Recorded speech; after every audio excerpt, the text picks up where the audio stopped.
we will be able to cut all these technical problems out. So bear with us or be with us. Welcome to this PFI Blessed Bee Day, celebrating the World Bee Day. It's lovely to see all of you from all over the world. And again, good morning, good afternoon, good evening. We'd like to start with a spiritual opening, and I'd like to introduce you to Arild from PFI Norway. Please go ahead. Blessed be, and I wish all of you a heartfelt welcome from Norway. And I would like you to invite all of you now to go on a little journey and a ceremony with me.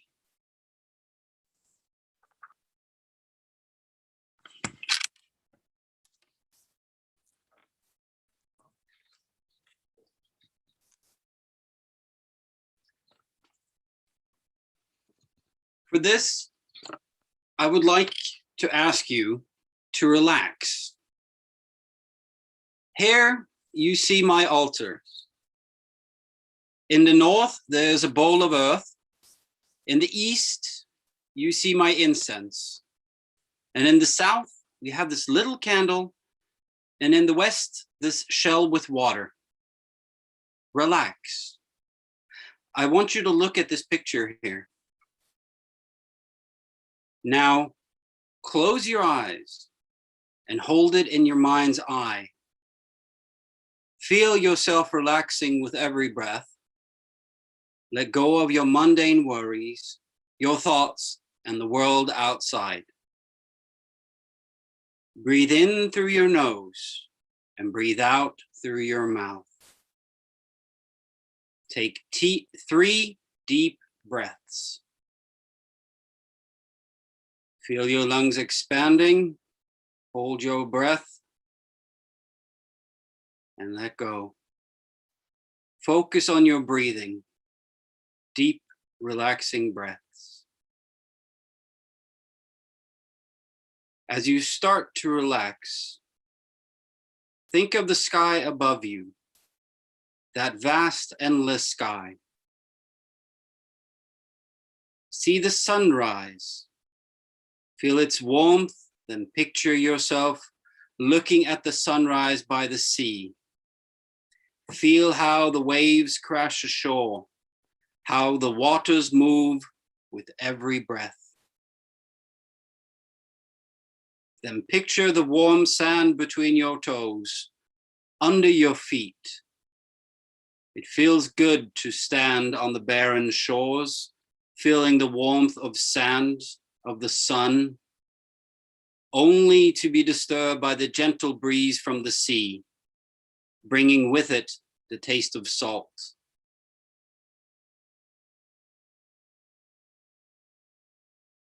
Now turn around and you see that there's a vast meadow behind you. You are surrounded by flowers. You can smell different flowers and you hear the gentle buzzing of the bees as they travel across this vast meadow. You can see bees all around working busy for the hive. Hold this picture in your mind and the emotions that come with it. You choose instinctively the direction east, where you find something that represents to you the element of air. You say, "Hail unto the mighty element of air. Keep the bees from winds that lead them astray, from harmful thoughts and ideas that might harm them. We ask thee, bless the bees and protect them." You choose instinctively the direction south, where you find something that represents to you the element of fire. You say, "Hail unto the mighty element of fire. Kindle the passion for bees in the hearts of decision makers to give them a safe and secure future on this planet. We ask thee, bless the bees and protect them." You choose instinctively the direction west, where you find something that represents to you the element water. You say, "Hail unto the mighty element of water. Let our hearts guide us, for we are but a small part in the circle of life. We exist in a symbiosis with all living creatures. We ask thee, bless the bees and protect them. You choose instinctively the direction north, where you find something that represents to you the element earth. You say, hail unto the mighty element of earth. May the healing force of the earth be abounded, and may Gaia's tears bring protection and life. We ask thee, bless the bees and protect them. Now go and look once again at the altar. I am calling upon the ancient spirits. I am calling Gaia. Give the bees your power and blessing. From root to stem, to seed to flower, let more pollinators come. From stem to leaf, let the pollinators come. Protect nature's diversity and let life come forth. May all of our gardens be filled with the buzzing sound again. Blessed be.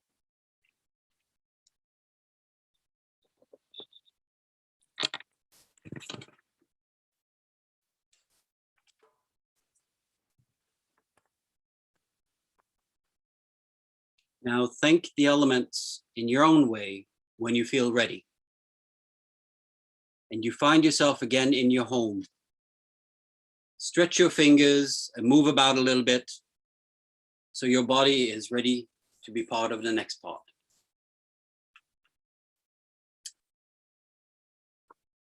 I would now wish for everyone to raise their glass.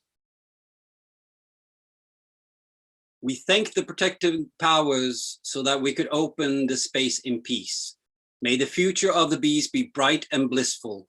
May a final blessing on us in the name of wisdom and love, and may the infinite mercy and guidance of the old ones. Blessed be.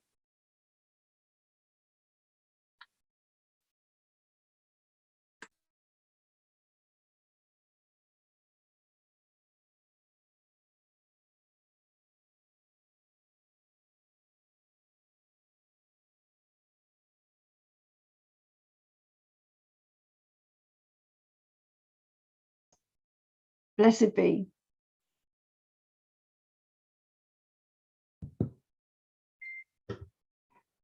So I would like to introduce our first speaker, who is actually not our speaker from California. She's having a real hard time trying to get in.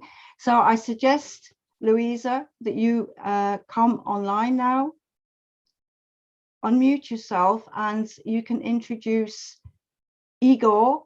Or would Igor like to introduce himself, because he's been able to join us this evening? So Louisa or Igor, would you like to come and say a few things? Hi, can you hear me now? Yes. Perfect. My name is Luisa. I am PFI Poland coordinator. I am here to invite you to hear one of Polish initiated traditional weekends, Igor. I asked Igor to speak today to you all about bees because he's an organic farmer using Rudolf Stein's biodynamic philosophy in his work. Very successful work. Lately, he became his ecological farm in Stara Kopyrnia became the best ecological farm in the whole district Lubuskie. He will tell you how he works with bees in his farm and how is he keeping his hives as natural as can be. And I think that's all. He should speak now. Bye.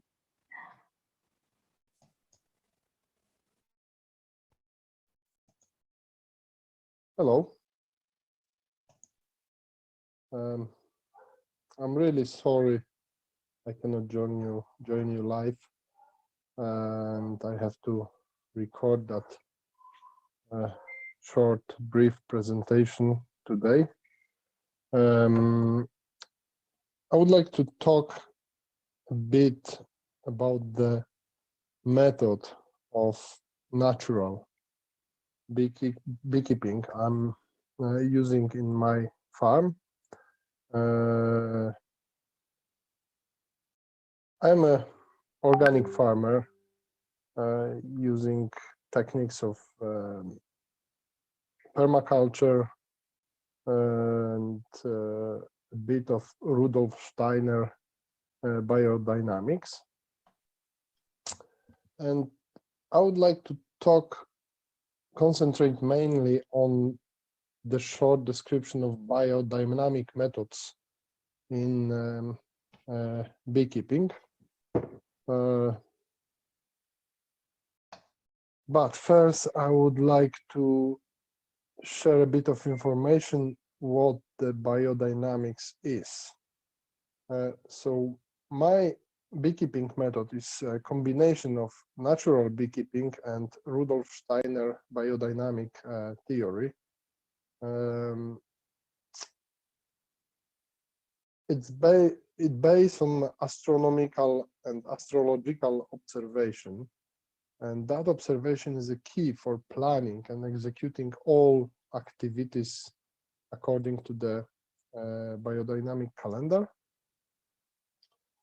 For years, I used the biodynamic calendar for my gardening, farming, and beekeeping activities. The picture shows the calendar I'm using is a Maria Stone biodynamic almanac. It's translated into the many languages. So probably you can buy it in your country. The front cover may be different, but the content will be exactly the same. My beekeeping is based on trust that nature and the bees are smarter than us, and we do not have to intervene in every moment of the beehive life. So I leave a lot of freedom to the bees, influences into the hive. We can use the biodynamic knowledge to invite the bees to do certain activities. I don't like to use the word force the bees, but we actually kind of manipulate the impulse, or depending on what we would like them to do. It will be explained below.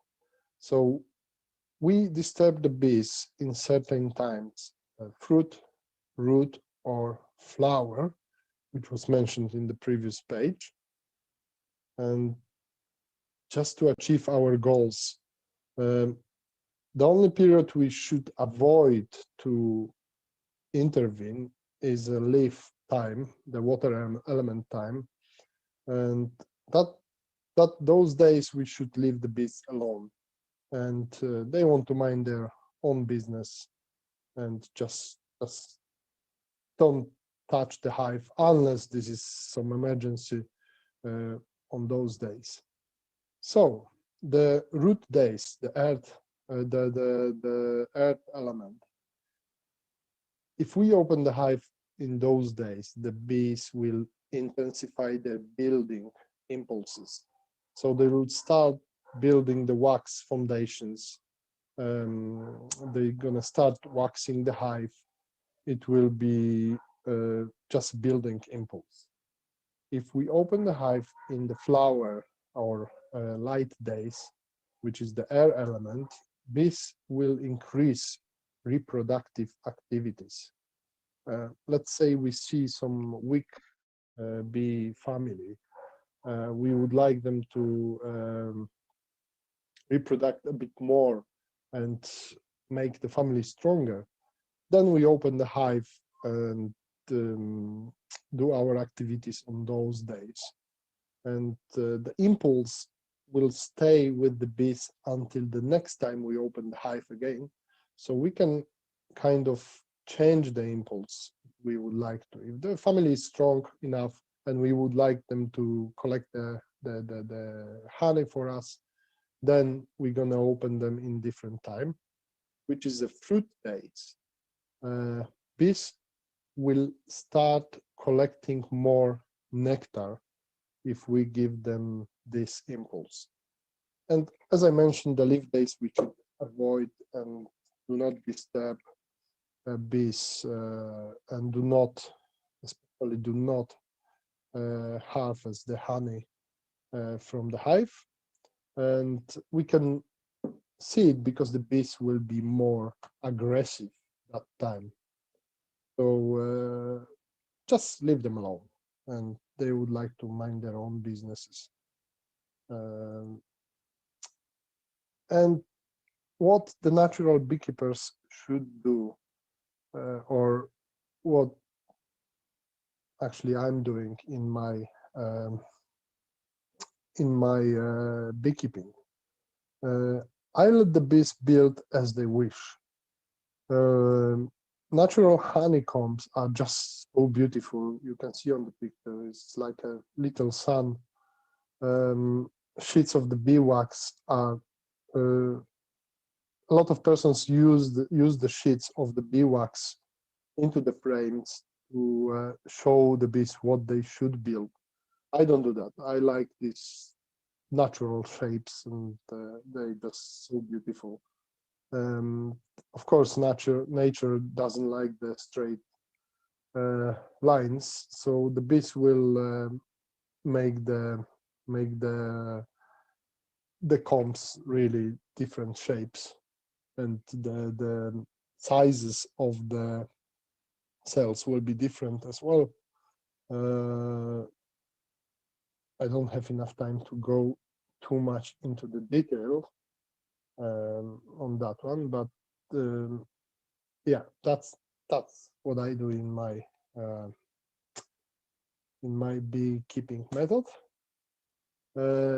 Biodiversity, that's very, very important. Do not let bees use only one plant for a nectar. Plants are their pharmacy, so they are like us. If you eat the healthiest tomatoes ever, but you're gonna eat them for half a year, of course you're not gonna have enough nutrition, because you need different kind of foods. It's the same related to the bees. Biodiversity is a key. So leave as many plants as possible in your garden. Look for the new plants, which will be very good for your bees. And start seeing the weeds and the trees as a potential food for your bees. Don't look at them as a weeds. This is potential food for your bees. Another thing is minimize cutting the grass in your garden. Every weed is a potential nectar or pollen for your bees. Cut just the communication tracks if you really have to, and leave it. You can cut it on the autumn when the bees finish their activities, but there are a lot of different bugs which will really thank you if you don't cut the grass. I think the natural meadow is just beautiful and alive. The grass, when you cut it, is kind of dead. It's just a green carpet, but it doesn't have any colors. In my garden, I always leave some white patches. As you see, I planted some cucumbers here and cut a bit of grass around so the weeds are not coming into them. But all around, I just leave wild. I don't have to cut it. I don't cut it. Pretty much the nature, if you leave her alone, she will give you every possible answer. You just have to sit quietly, ask the question, and ask how the nature solves the problem. And surely you can, as a part of the nature, you can find the answer for any possible question. Yeah, and that what I would like to share with you. Morgana and Luisa probably will post my Facebook page of my organic farm. From now on, I promise I will try to write as well in English. So far, I didn't have any foreign-speaking followers, but if someone will be interested, it's no problem. I will also translate it to the English. Yeah, and thank you very much for your attention. I hope this is not the last time I'm with you. And yeah, thank you very much.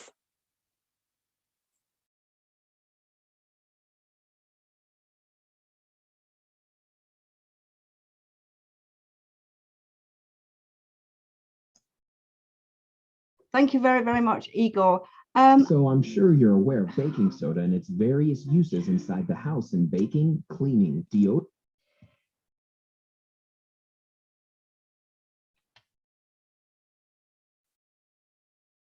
Louisa, can you hear me? Or Igor, are you actually on the meeting? Hi, I can hear you. Yeah. Are there any questions for Igor? Because I think Igor is actually on the meeting, but I'm just going to. Yes, he just wrote us that he has bad internet connection. He can hear us and he probably can write, but it is not plausible that he can answer with his voice. So if you have some questions, that just ask them. Igor will hear them and then he will answer by writing. I'm just uploading the fan page on chat.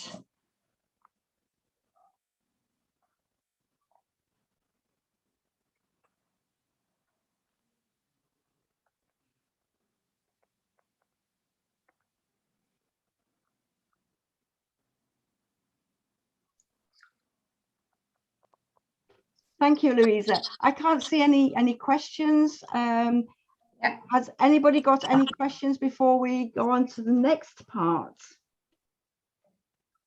No. I think it's amazing to work with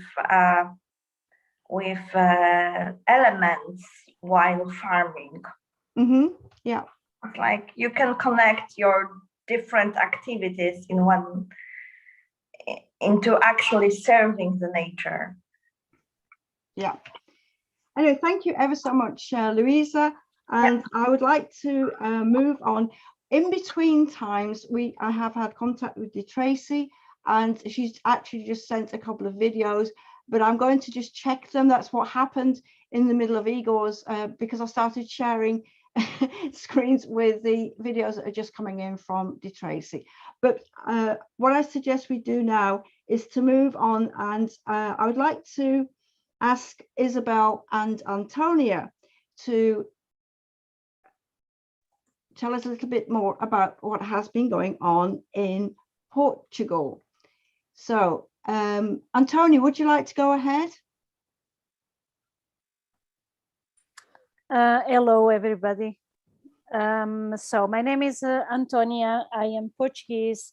I live in the Netherlands. So I started a issue in Portugal because my family owns some land in Portugal and they decide to cut some trees. So I start to panic and I tried to stop them, but there was no way I could I could do that, you know. So I start to research a bit around what is happening in Portugal.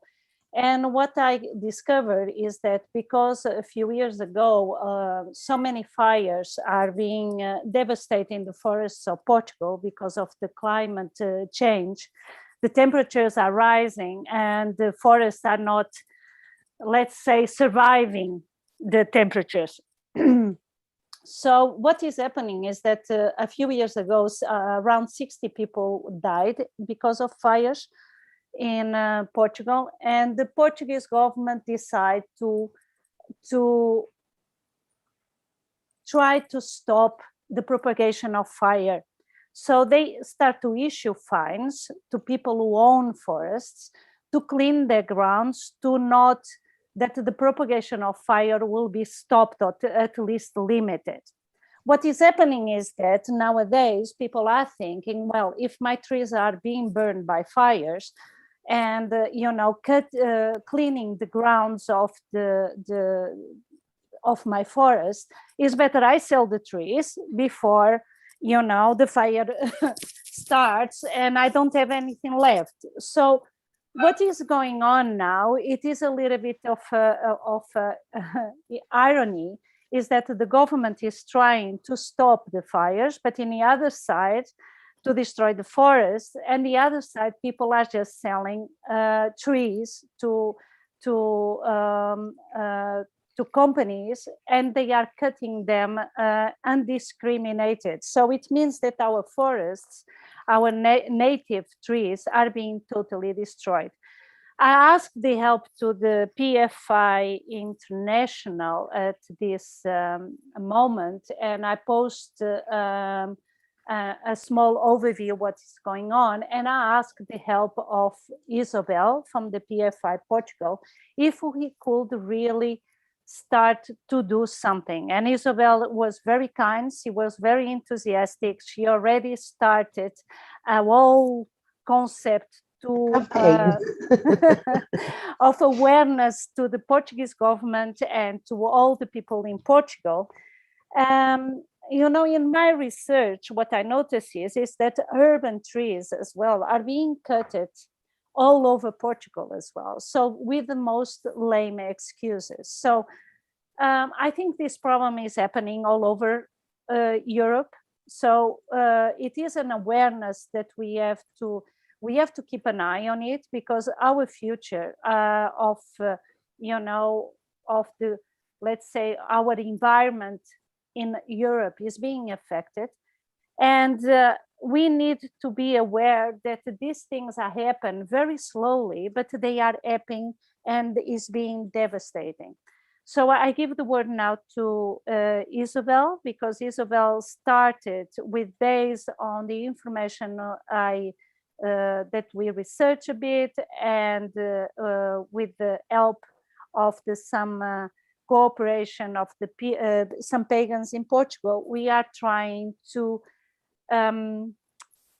avoid that all the forests and urban trees in Portugal are destroyed. So I think you notice that in Europe as well, it's been a fact as well, because it has been an excuse. Cutting trees is just a fashion, looks like it. There is no awareness, or better, it is done in such a easier and slowly way that we don't even notice. But I think it's time for us to be aware and to take action. Isobel, I give you the word, so please go ahead. Thank you for everything anyway. Cheers. Hello, Pagan world. Welcome, and thank you very much for being here.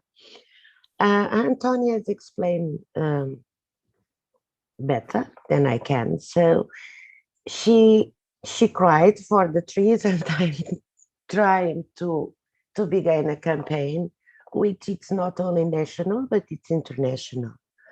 And so we are going to study how to begin a campaign trying to educate people on local places, because these attitudes, they come from the local powers, but people who are living very far away from everything, they have lost everything, every connection to the earth. And so for their tree, it's nothing. If we began with an education of mentalities from the youngest, to give some ideas and manifestos to the schools, I think we can have the support of the citizens and people. And so when I am a person who have a garden now, and I see how life grows and how the things are and how birds need the trees for having their nests. And trees are important.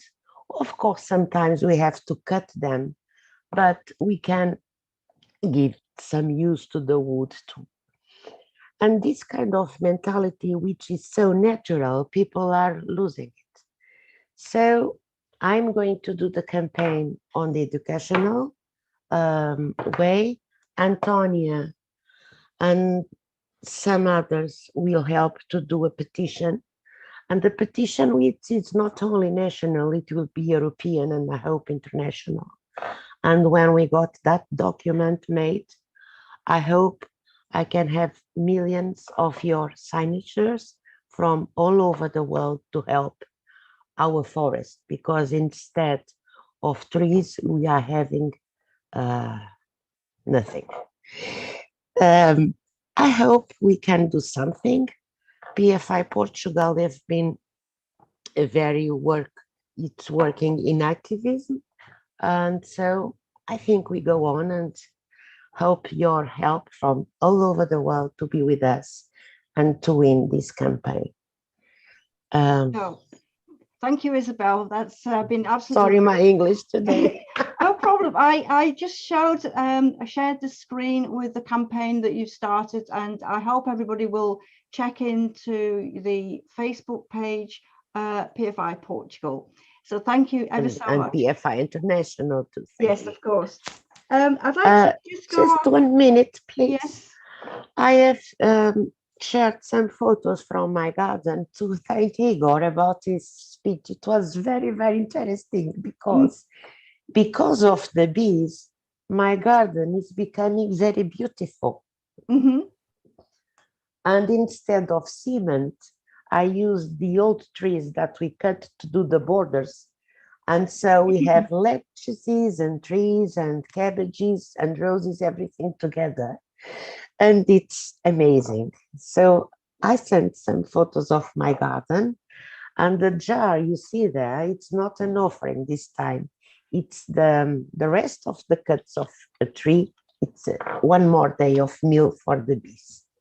Thank you very much, and blessed be.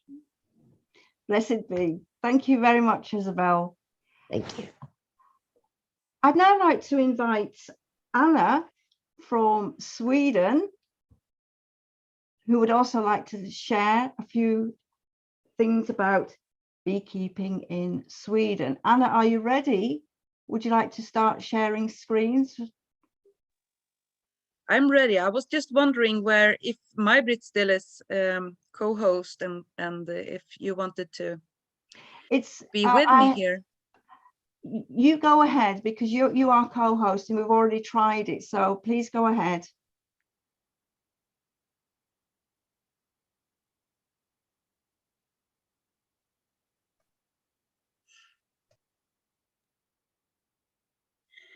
So my name is Anna, and I'm a witch, pagan, living in Sweden. And this is some pictures from our farm. And what you can see here is actually something that isn't very common in Sweden. It's pretty unique, but it is bee pavilion. And this is something that I inherited because this is the place where I grew up. And when my father passed away, me and my husband took over the farm, and we had a beehive living here from my father.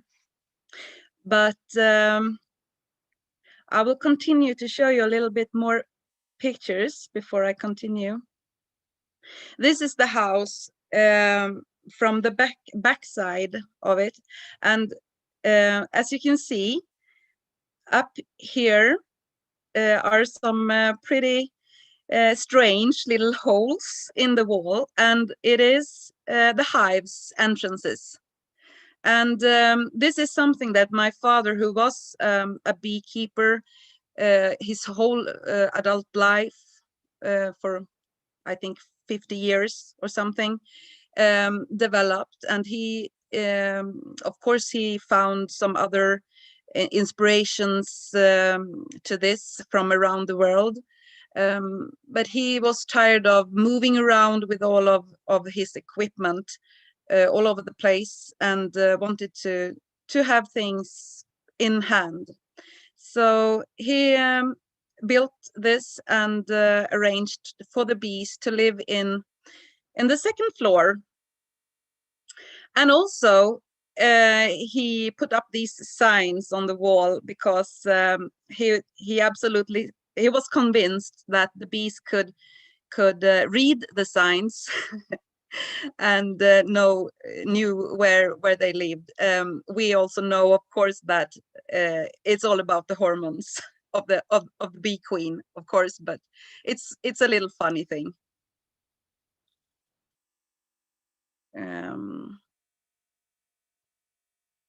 And this is from the inside. So here we have our 4 hives, and the lower boxes, or I don't know the English word for it, it's where the queen lives and has all of the production of the families. And the third one now is for the honey, and I don't even know the English word for that, but that's no problem. So this is from the inside. And since we're here in a pagan focus, I'd like to go into a little bit more about the lifestyle and being a pagan and a witch, and being very much focused on the spirituality in living in cycles. And we decided to help the bees to get their pollination better. So we planted a field of flowers last summer. So this is the first autumn and with the flowers, and this time it's just the first year, so it's not many different spices, but it will be more and more for every year now. And this is a part of being a beekeeper and living with the bees. It was amazing to go into the blue field and sit there with the bees when they were harvesting pollen and nectar. And we're doing this in a pagan lifestyle. We're sharing the beehives and the bee farming with my sister and her kid, and with one of my childhood friends and her family, and we're doing all of this together, and we're eating together, and we're doing all the work together. So we're tapping the honey here, and the kids are learning how to. And also during winter time, we can have a lot of fun with the things that comes from the bee farming. We have the wax, and we're preparing our candles for the next year. And of course, these are our blessed candles that we use in our rituals for the next of the year. And yeah, I think that is what I was planning on saying, but I'd like you to see, if it's possible, a little bit from the inside. I tried to make a video, and I hope that you can hear the sound. It's absolutely amazing to sit here and listen to the bees and smell all the essences. So I just wanted to share this. It's just a minute.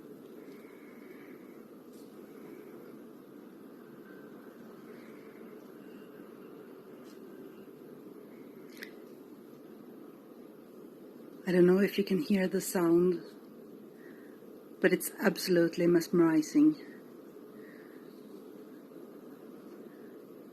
And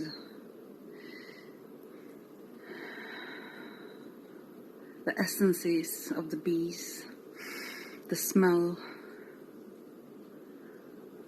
This is a pure heaven on earth.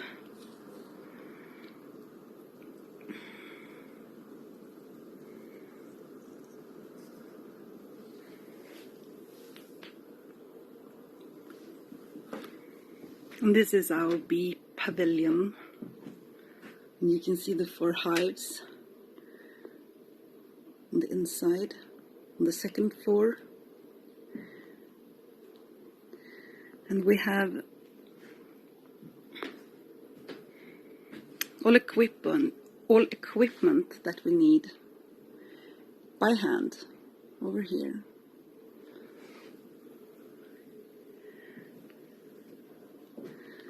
And over here.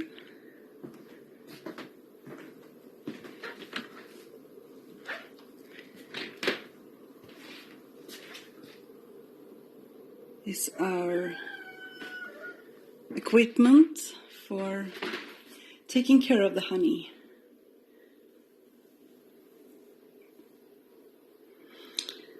All cleaned and waiting for the season.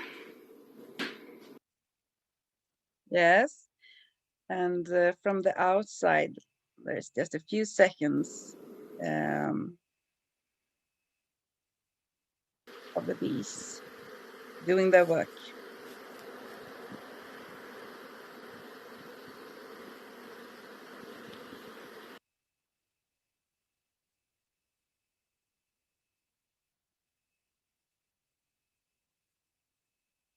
And yes, I think one of the most important thing for me to talk about is living in the cycles, living with the rhythm of the bees and the rhythm of the nature, and the presence that this lifestyle brings to my life. And there is actually nothing, I think, in my life that holds me in presence and being in a mindful state as when I'm with the bees in the beehives. So it's a wonderful thing, and we're so lucky to have them. That's all from me. Blessed be. Thank you, Anna. That was absolutely amazing. And at short notice, I think you've saved the day because as you were telling us about the bees, DeTraci got in. She actually managed to join us. So, DeTraci, are you able to share screens? Because I would like you to go ahead now and do your presentation. I'm sorry that we took so long, but there you go. Apparently Anna's bees managed to get you in.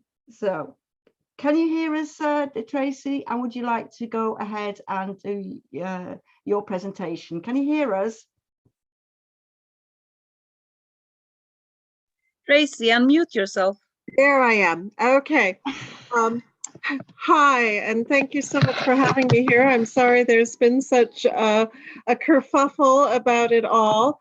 However, I am on a different computer, so I'm not able to share some of the things that I was hoping that I would be able to share with you. Morgana, I'm not sure if you can share the PowerPoint that I sent to you, if that's possible with you sharing it from your screen. If you can just give me a couple of seconds, because I was on live and sharing screens, I couldn't actually download your PowerPoint. So perhaps you could just I can actually share the 2 videos you sent. Okay, great. That would be wonderful. You can speak over as well, or just let. Shall I just share the first video? Please, and then it just kind of runs into the second video. What I'm trying to do here is create a Minoan garden. I'm fascinated by ancient Minoan Crete and the bee goddesses that are depicted there. And so when we managed to capture a hive here, I decided to start, putting in some Minoan type of plants and see if I can create a Minoan bee garden here. So there's a couple of things that I want to show you, and hopefully those videos can play. Okay, I'm going to start sharing a screen now, and you should be able to still see, and you should still be able to speak over. Great. Okay, here we go. Let's hope this works.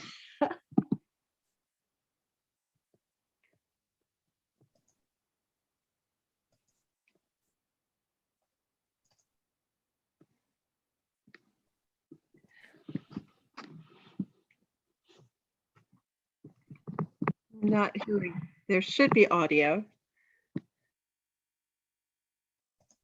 Love it. I'm so happy that we have this one flower to show you, because normally it will be covered with these beautiful purple flowers. And this plant was sacred to Hestia and also to the goddess Hera, and the bees love it. An alternate name is monk's pepper, because they used to give the seeds of these plants to monks as a spice that was supposed to be an aphrodisiac that would help them maintain their chastity.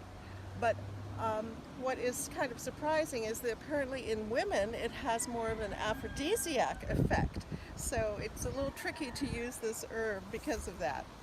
But this is one that the bees really adore. We also have some California poppies.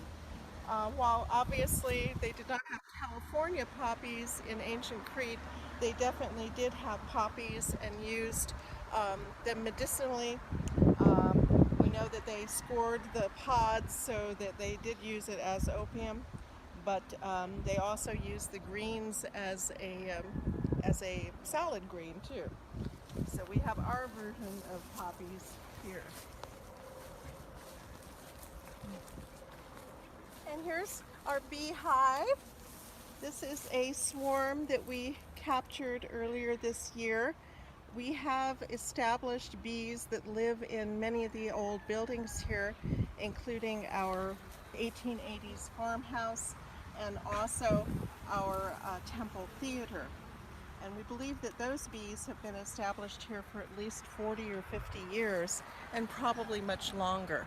So bees have always been a part of Isis Oasis, and as Isis can be called Lady of Bees, it's really appropriate that they're here. But my goal is to establish all of this garden area as a Minoan Crete garden for our bees. And as you can see, they're being quite happy right now. We're very happy with them.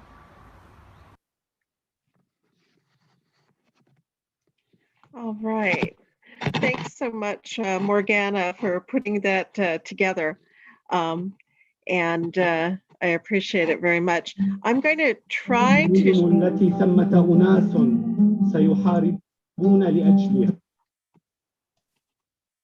I'm sorry, I didn't quite hear that comment. So...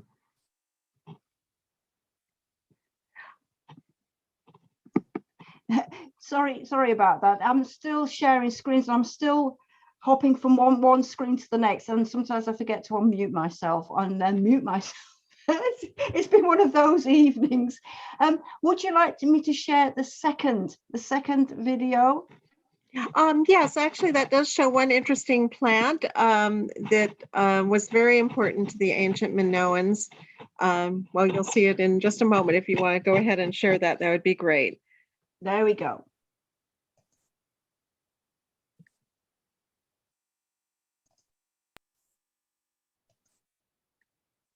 This Oasis Sanctuary in Geyserville, California.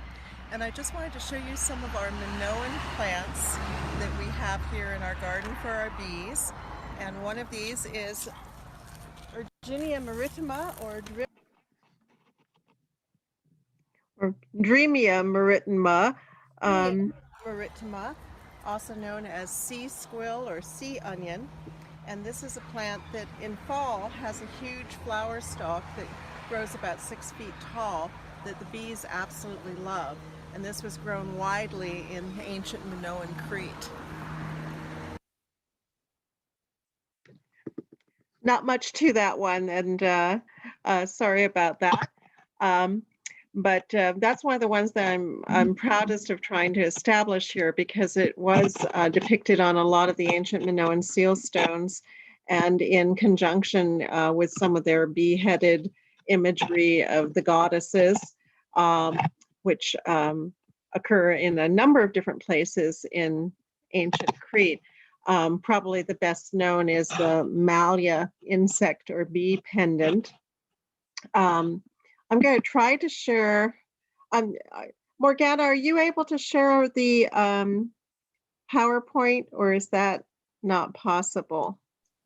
I'm just about to download it, as I said, because I've just got it now. I'm just going to just check before I actually share it, but I think I'm more or less ready. Just 2 seconds. That's fantastic. Yeah. Yeah, it's interesting because we were kind of prepared for some problems with this presentation because, as I told Morgana the other day, we're in a high winds advisory right now, and we've lost power a couple of times, and so we were kind of concerned. Our place is about an hour and a half up above San Francisco on the west coast of the United States in California. And this is, of course, an area that has been plagued by fires in recent years. We've had to evacuate about 4 times from our property here. And so I was hoping that we weren't going to have that happen or just prior to the presentation. So we did try to put together some other parts. Oh, I think we're looking good on the Yes, I managed. It's kind of like a video. So just tell me when to stop. I can stop and start. So if you just say go on to the next slide, then I can do that. So do you want me to just go back to the beginning? Right, that would be great if you could. Pardon the puns, but this is, my beginning with bees. And for me, it all started because at my house in San Diego, I had a complaint from a neighbor that I had a bee infestation, and they were very upset about this. And so I went down to deal with it. And because of that, for the first time, I really kind of found myself being an accidental beekeeper and honey maker, as you'll see as we go through this. And then there's some other things on bees in Crete, where I spend for many years, I was spending my summers there. So that's another place that I really became enamored with our little honeybees and other bees as well. So yes, go on if you can. Here's San Diego with its palm trees and everything, and up on my roof is a bee man. And one of the first things I discovered when I went down there to deal with this is that it's very cheap to get rid of bees. You can have someone come out and poison them for almost nothing. But if you want to save the bees, that becomes a much more complicated proposition. And for me, I just couldn't bear the thought of wiping out bees. And so I finally found someone that would come in and capture them and take them onto a new life. And here's my beekeeper on the roof there. But I hadn't really thought this through very well. And so if we can go on to the next slide, you'll see what I was presented with.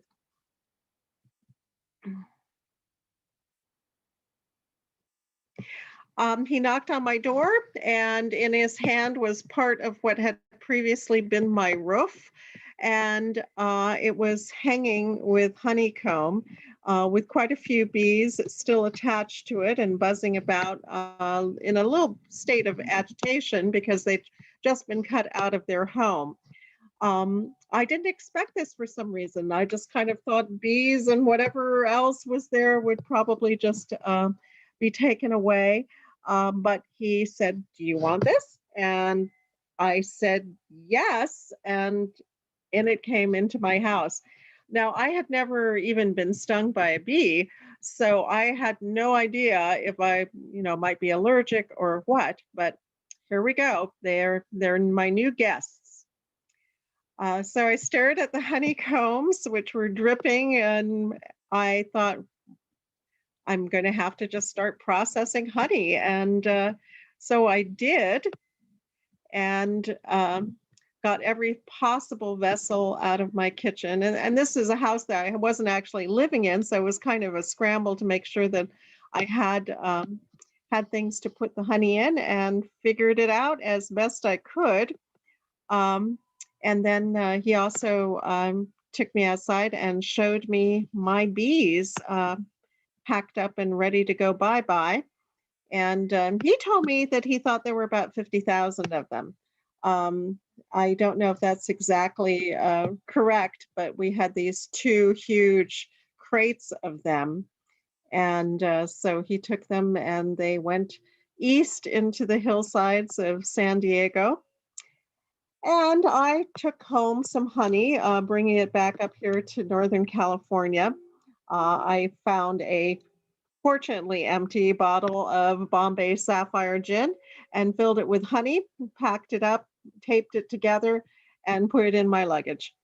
I don't think the airport authorities were particularly pleased by this, because when I got home, I discovered that they had, in fact, searched all my luggage and left me one of those little notes that, I don't know if you get those. I get them all the time because I always have metal systems or honey or weird things in my luggage, and I'm just inherently suspicious, I guess. This is one of our bees at Isis Oasis, posing very nicely for me. And as I mentioned in the video, we believe these bees have been established here at least 50 years, but they may well have been here longer. And I'm told by local beekeepers, because we have given away some swarms too, that means they're extremely well adapted to this area, and that helps them survive.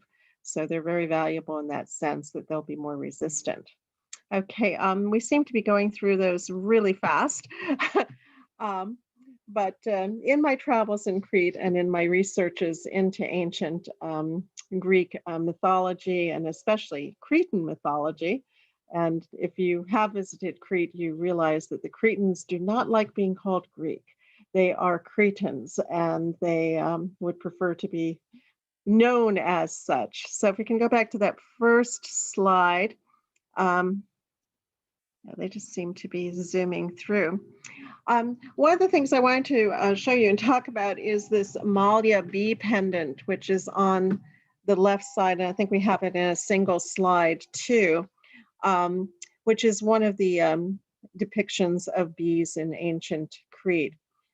Here we have some of the bee-headed women or goddesses or priestesses.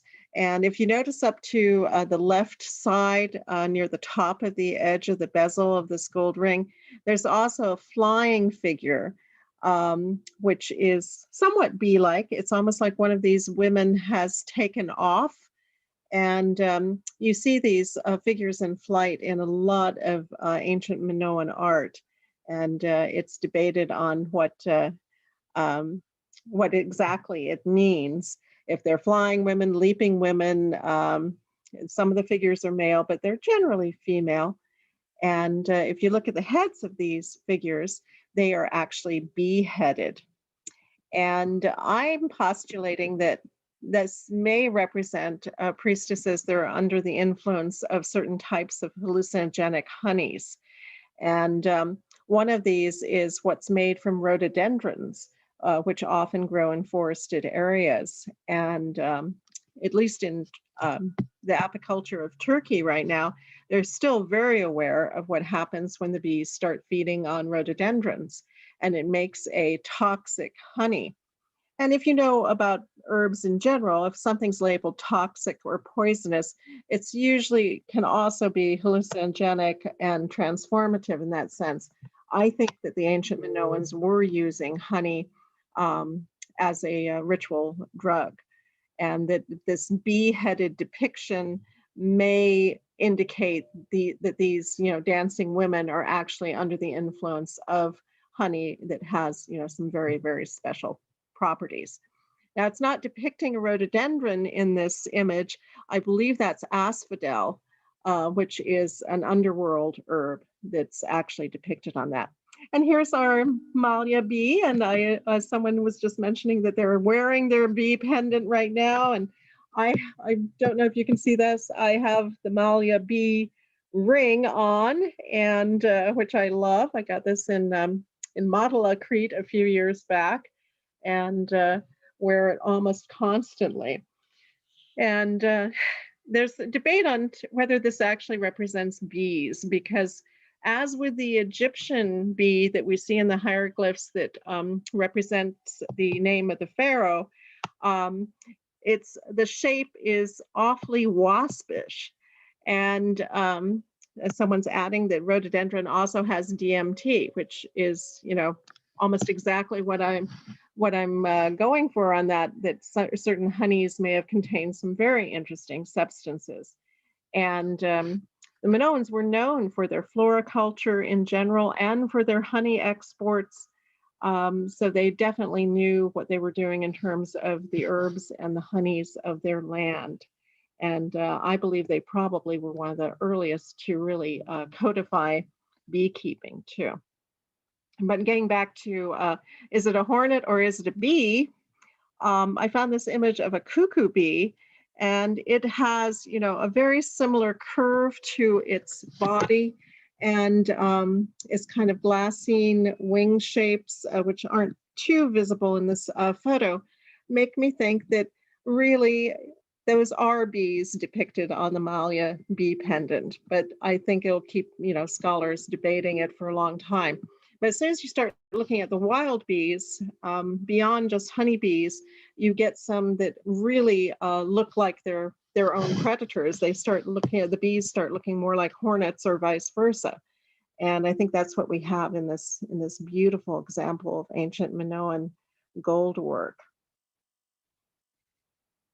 And this is a bee project that the Temple of Isis here in Isis Oasis Sanctuary was involved with. This is Elizabeth Hubner and Liz Ciori Jones' work. They created a bee temple, which they then took to the Burning Man festival. And in space, a very soft and beautiful space, that was created, and they actually did the weaving of these sidings around the temple here at Isis Oasis. And we actually have the structure of the temple here right now, though not set up in this form. And this is, one place that a lot of people are exploring different aspects of spirituality, but usually not so much the goddessy, sweet side of things. But in this particular case, that's definitely what was represented. And I think we have another photo of the interior of the temple, which is just, this lovely womb-like hive woven space where people were free to come in for hours a day and meditate on his divine bee. And if you look at the top of that frame, you can see some of the bee images there. So we were very happy to be involved in making this possible and providing space for its creation.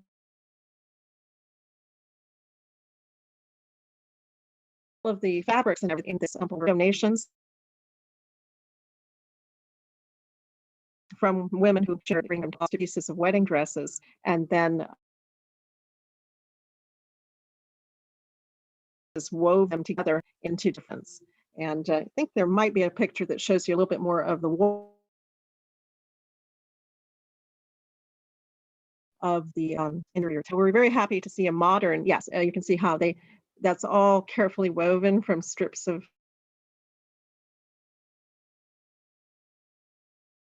it's mimicking a soft way of a beehive, and presenting the magic, the spiritual magic of bees in a whole new way to modern people that are maybe not sure where to find it, but here they definitely found this at Burning Man. And that was the last time Burning Man was actually held. It was canceled the following year due to the pandemic, and then it's been canceled this year too. So there's, definitely changes in how the set up here at Isis Oasis after Burning Man for our annual convocation of Isis in October, which we are hoping actually takes place live and in person. We just had our symposium, but that was entirely online. But we think that at least we'll have a hybrid event for October.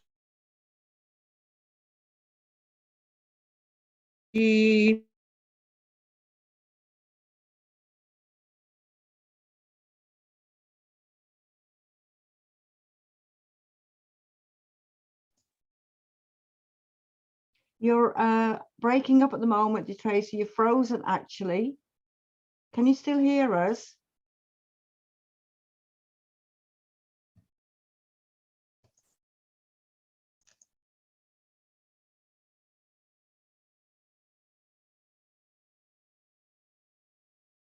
Can you hear us?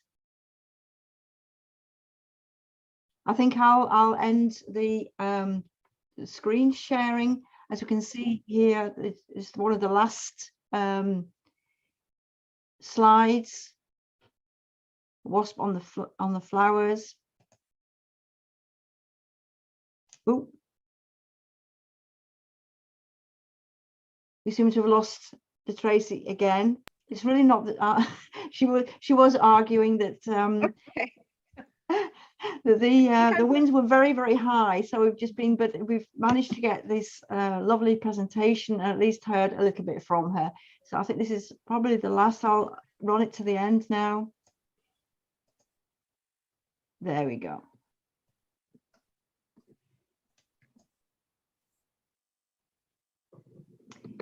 So are we all still here? We've not been blown away? I don't know. Oh, there you are. There you are. I am. I'm back. I guess. It certainly has. We can't see you, Morgana.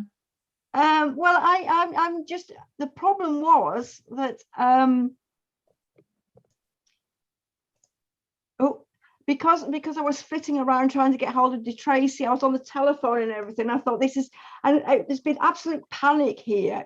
Don't panic, it's Morganic. It's really been a Morganic evening.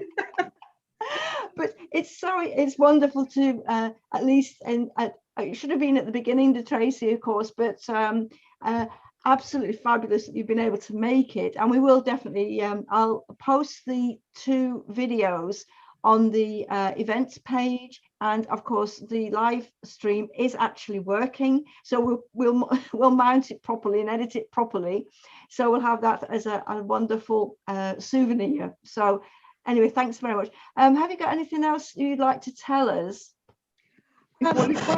before you really again? one thing on the remaining PowerPoint was the importance of native bees in addition to honeybees. And here in California, we have about 1,600 native bee species, and they actually contribute to massive pollination of crops, but they're not given much attention because all the focus is on the honeybees, which I totally understand. But just, in your own areas, if you have the chance to pay attention to your native bees and try and make habitats that are conducive to native bees, I think you'll find, that that's very helpful too. And this is an image that I love that came from the Gazette Gardening Supplement, and it is the Royal Queen Odalisque by Karin Rainbird. And it's just such a wonderful, sensual image. It reminds me of the bee temple too, of this lovely queen bee. And I certainly love seeing her, and I wanted to kind of share and end on that. And the other thing I just wanted to show everyone, because everyone loves the Malia bee pendant so much, I'm hoping that you can actually see this. This is another bee pendant that comes from Eleutheria, Crete. And if you go onto the Eleutheria Museum website, you can find out more about it. The original is actually 2-sided, but it's kind of an Egyptian-headed, bee-bodied pendant. And this was found on one of the 4 priestess burials there at Eleutherne, which is a very mystical and marvelous site. And it also shows that Minoan practices survived into much more recent times through, I think, about 700 BC than people are normally aware of. And that particular burial of these 4 beautifully adorned priestesses who were all related is kind of mysterious too. Some people think it was evidence of human sacrifice. I think they're jumping to conclusions on that. But nonetheless, the women seem to have all died at about the same time. It may have been from a pandemic or other plague, which we're certainly more aware of now when we look at ancient researches too. Oh, there we go. There we go. So I wear this one a lot and I just adore her. But also shows the Egyptian influence in the head, as well as the beautiful Minoan gold work with the granulation, which they may have developed for the first time. So. Wow, that's amazing. That's amazing. I've always loved being on Crete. I haven't been for ages and ages. And in fact, last summer, I thought maybe I can just pop to Greece, you know, in between. And then they went and said all the Greek islands were also no trouble. So I didn't manage it. Maybe this year I'll go back to Crete because I really love Crete. And you'll probably recognize mine. I'll just put my there's the Labris. Yes, yes, of course. And of course the amber. So I wear the Labris all the time. So a lot of people who know me, a lot of people wear 5-pointed stars, but I've always worn the Labris because I've always been kind of connected to bees, and I never knew why until about 2004, when I definitely got a very, very strong call actually from Hecate.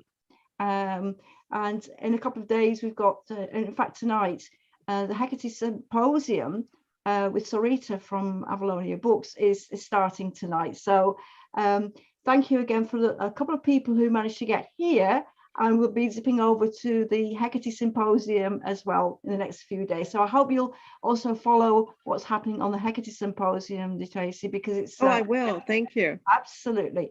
So thank you ever so much for being really... We all persisted on this one. Really persistent. Thank you. Absolutely amazing. So I'd like to actually end. Is Karin still with us? Is Karin still with us? Please identify yourself. Yes, Karin is definitely with us. Karin, would you like to close the official part of our Blessed Bee Day celebrations? After we've closed the meeting, I will stop the live streaming, and then we can just have a little chat and maybe let our hair down. So if you'd like to come on now, Karin, would you like to? Okay, yes, I'm here. So I'm just going to read a poem that I wrote called Mother Bee. Yeah.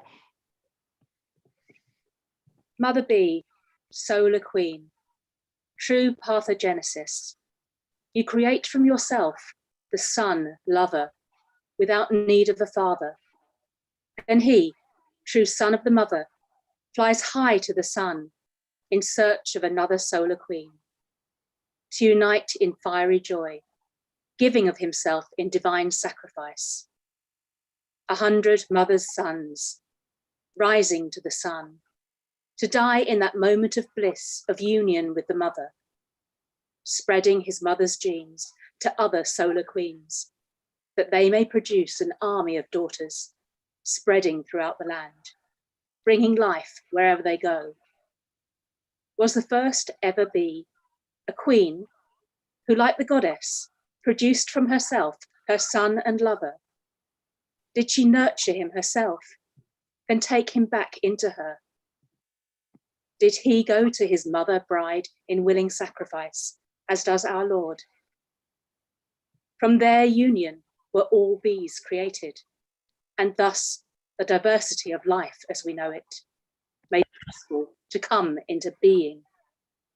Is the goddess a bee?